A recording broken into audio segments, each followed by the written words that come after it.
Notre-Dame de Paris, also known as Notre-Dame Cathedral or simply Notre-Dame, is a historic Catholic cathedral on the eastern half of the Allée de la Cité copyright in the 4th arrondissement of Paris, France.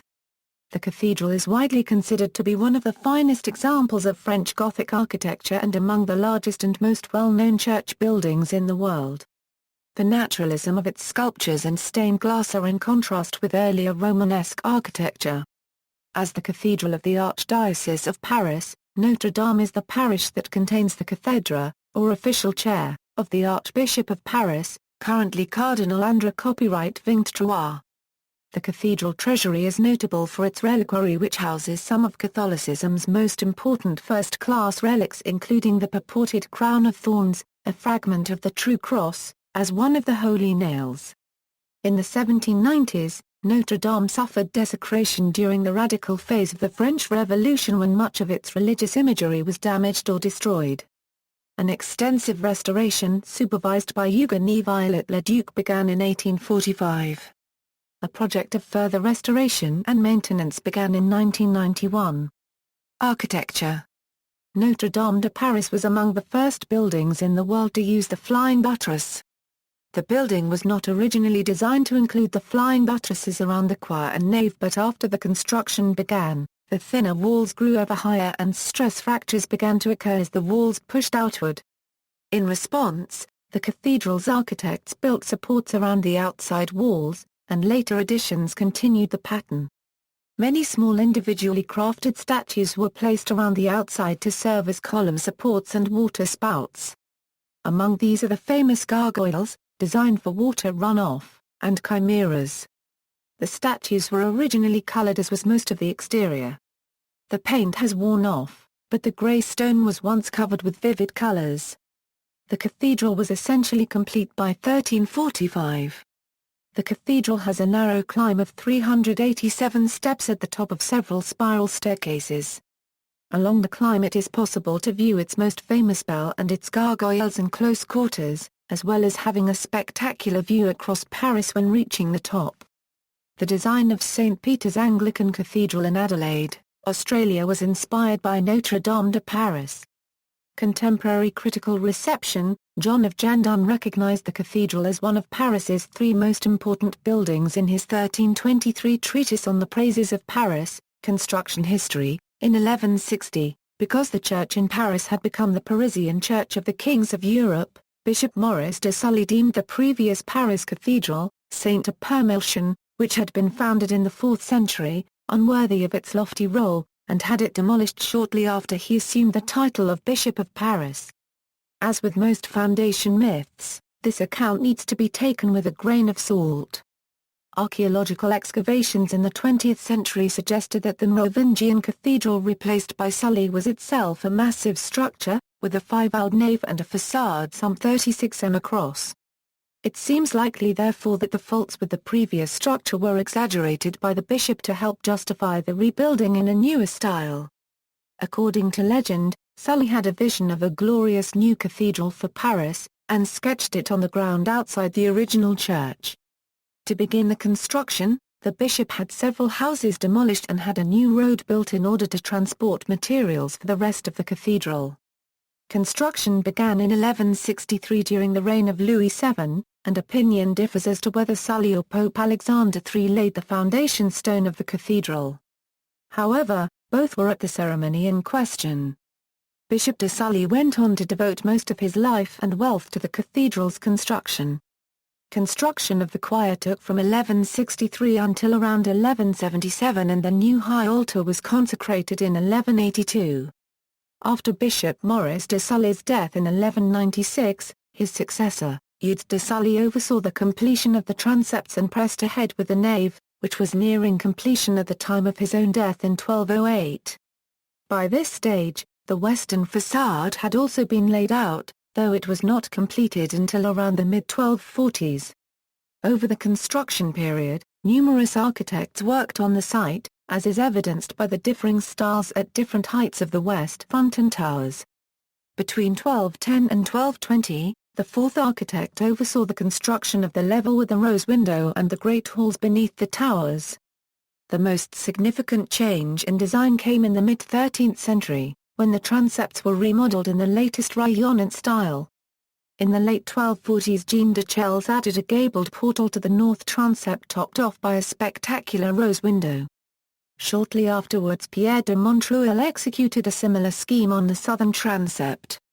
Both these transept portals were richly embellished with sculpture.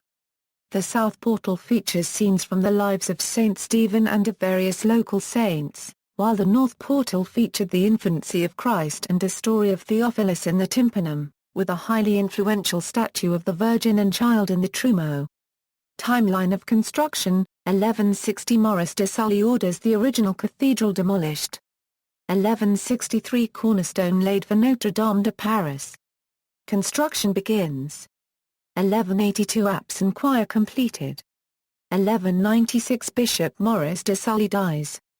c. 1200 work begins on western facade. 1208 Bishop Eudes de Sully dies. Nave vaults nearing completion. 1225 western facade completed. 1250 western towers and north rose window completed. c. 1245 1260s transepts remodeled in the Rayonnant style by Jean de Chelles then Pierre de Montreuil, 1250 1345 remaining elements completed. Crypts beneath Notre-Dame de Paris. The archaeological crypt of the Paris Notre-Dame was created in 1965 to protect a range of historical ruins, discovered during construction work and spanning from the earliest settlement in Paris to the modern day. The crypts are managed by the Musée copyright Carnavalet and contain a large exhibit, combining detailed models of the architecture of different time periods, and how they can be viewed within the ruins. The main feature still visible is the underfloor heating installed during the Roman occupation. Alterations, vandalism, and restorations. In 1548, rioting Huguenots damaged features of Notre-Dame, considering them idolatrous. During the reigns of Louis XIV and Louis XV, the cathedral underwent major alterations as part of an ongoing attempt to modernize cathedrals throughout Europe. A colossal statue of Saint Christopher, standing against a pillar near the western entrance and dating from 1413, was destroyed in 1786. Tombs and stained glass windows were destroyed. The north and south rose windows were spared this fate, however. In 1793, during the French Revolution, the cathedral was rededicated to the cult of reason, and then to the cult of the Supreme Being. During this time, many of the treasures of the cathedral were either destroyed or plundered. The statues of biblical kings of Judah, located on a ledge on the facade of the cathedral, were beheaded. Many of the heads were found during a 1977 excavation nearby and are on display at the Musée copyright de Coigny. For a time, Lady Liberty replaced the Virgin Mary on several altars. The cathedral's great bells managed to avoid being melted down. The cathedral came to be used as a warehouse for the storage of food. A controversial restoration program was initiated in 1845, overseen by architects Jean-Baptiste Antoine Lassus and Eugénie Viollet-le-Duc. Viollet-le-Duc was responsible for the restorations of several dozen castles, palaces and cathedrals across France. The restoration lasted 25 years and included a taller reconstruction of the Flachet which was destroyed during the French Revolution, as well as the addition of the chimeras on the Galerie des Chimères. Viollet-le-Duc always signed his work with the bat, the wing structure of which most resembles the Gothic vault. The Second World War caused more damage. Several of the stained glass windows on the lower tier were hit by stray bullets. These were remade after the war, but now sport a modern geometrical pattern, not the old scenes of the Bible. In 1991, a major program of maintenance and restoration was initiated, which was intended to last 10 years, but was still in progress as of 2010, the cleaning and restoration of old sculptures being an exceedingly delicate matter. Circa 2014, much of the lighting was upgraded to LED lighting. Organ.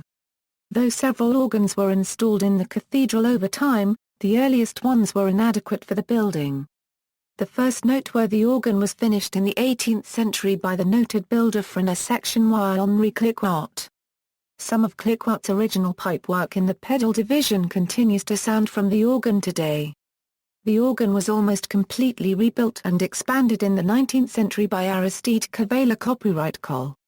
The position of titular organist at Notre-Dame is considered one of the most prestigious organist posts in France, along with the post of titular organist of Saint-Sulpice in Paris, Cavaillé copyright Col's largest instrument. The organ has 7,374 pipes, with Ca 900 classified as historical. It has 110 real stops, 556 key manuals and a 32-key talboard. In December 1992, a 2-year restoration of the organ was completed that fully computerized the organ under 3 LANs. The restoration also included a number of additions, notably 2 further horizontal reed stops en camarade in the Cavaillé style. The Notre Dame organ is therefore unique in France in having 5 fully independent reed stops en camarade. Organists. Among the best-known organists at Notre-Dame de Paris was Louis Vian, who held this position from 1900 to 1937. Under his tenure, the Cavaillé copyright Col organ was modified in its tonal character, notably in 1902 and 1932. La copyright once de Saint-Martin held the post between 1932 and 1954. Pierre Coeurot initiated further alterations, including the electrification of the action between 1959 and 1963. The original Cavaillé copyright Col console was replaced by a new console in Anglo-American style and the addition of further stops between 1965 and 1972, notably in the pedal division, the recomposition of the mixture stops, a 32-feet plenum in the neo-Baroque style on the solo manual, and finally the adding of 3 horizontal reed stops en camarade in the Iberian style. After Coeurot's sudden death in 1984, 4 new titular organists were appointed at Notre-Dame in 1985, Jean-Pierre Legaye, Olivier Latry, Yves Devereux, and Philippe Lefebvre. This was reminiscent of the 18th century practice of the cathedral having 4 titular organists, each one playing for 3 months of the year. Bells. The cathedral has 10 bells. The largest, Emmanuel, original to 1681, is located in the south tower and weighs just over 13 tons and is tolled to mark the hours of the day and for various occasions and services. This bell is always rung first, at least 5 seconds before the rest. Until recently, there were 4 additional 19th-century bells on wheels in the north tower, which were swing-chimed. These bells were meant to replace 9 which were removed from the cathedral during the Revolution and were rung for various services and festivals. The bells were once rung by hand before electric motors allowed them to be rung without manual labor. When it was discovered that the size of the bells could cause the entire building to vibrate, threatening its structural integrity, they were taken out of use. The bells also had external hammers for tune playing from a small clavier. On the night of August 24, 1944, as the Aile de la Cité copyright was taken by an advance column of French and Allied armored troops and elements of the resistance, it was the tolling of the Emmanuel that announced to the city that its liberation was underway. In early 2012, as part of a 2 million project, the 4 old bells in the North Tower were deemed unsatisfactory and removed. The plan originally was to melt them down and recast new bells from the material. However, a legal challenge resulted in the bells being saved in extremis at the foundry. As of early 2013, they are still merely set aside until their fate is decided. A set of 8 new bells was cast by the same foundry in Normandy that had cast the 4 in 1856. At the same time, a much larger bell called Marie was cast in the Netherlands. It now hangs with Emmanuel in the South Tower. The 9 new bells, which were delivered to the cathedral at the same time, are designed to replicate the quality and tone of the cathedral's original bells. Significant events. 1185, Heraclius of Caesarea calls for the Third Crusade from the still incomplete cathedral. 1239, the Crown of Thorns is placed in the cathedral by St. Louis during the construction of the Saint Chapel. 1302, Philip the Fair opens the first States General. December 16, 1431, Henry VI of England is crowned King of France. 1450, wolves of Paris are trapped and killed on the parvis of the cathedral. November 7, 1455, Isabel Roma copyrightee, the mother of Joan of Arc, petitions a papal delegation to overturn her daughter's conviction for heresy. January 1, 1537, James V of Scotland is married to Madeleine of France. April 24, 1558, Mary, Queen of Scots is married to the Dauphin Francis, son of Henry II of France. August 18, 1572, Henry of Navarre marries Margaret of Valois. The marriage takes place not in the cathedral but on the parvis of the cathedral, as Henry IV is Protestant. September 10, 1573, the cathedral was the site of a vow made by Henry of Valois following the interregnum of the Polish-Euro-Lithuanian Commonwealth that he would both respect traditional liberties and the recently passed religious freedom law. November 10, 1793, the Festival of Reason. December 2, 1804, the coronation ceremony of Napoleon I and his wife Joseph copyright fine, with Pope Pius VII officiating. 1831. The novel The Hunchback of Notre-Dame was published by French author Victor Hugo. April 18, 1909, Joan of Arc is beatified. May 16, 1920, Joan of Arc is canonized. 1900, Louis Vian is appointed organist of Notre-Dame de Paris after a heavy competition against the 500 most talented organ players of the era. On June 2, 1937, Louis Vian dies at the cathedral organ near the end of his 1750th concert. February 11, 1931, Antonita Rivas Mercado shot herself at the altar with a pistol, property of her lover José Vasconcelos. She died instantly. August 26, 1944, the Te Deum Mass takes place in the cathedral to celebrate the liberation of Paris. November 12, 1970, the Requiem Mass of General Charles de Gaulle is held. June 6, 1971, Philippe Petit surreptitiously strings a wire between the two towers of Notre Dame and tightrope walks across it. Petit later performed a similar act between the twin towers of the World Trade Center. May 31, 1980, after the Magnificat of this day, Pope John Paul II celebrates Mass on the parvis of the cathedral. January 1996, the Requiem Mass of Franes Section Roi Mitterrand is held. August 10, 2007, the Requiem Mass of Cardinal Jean-Marie Lustiger, former Archbishop of Paris and famous Jewish convert to Catholicism, is held.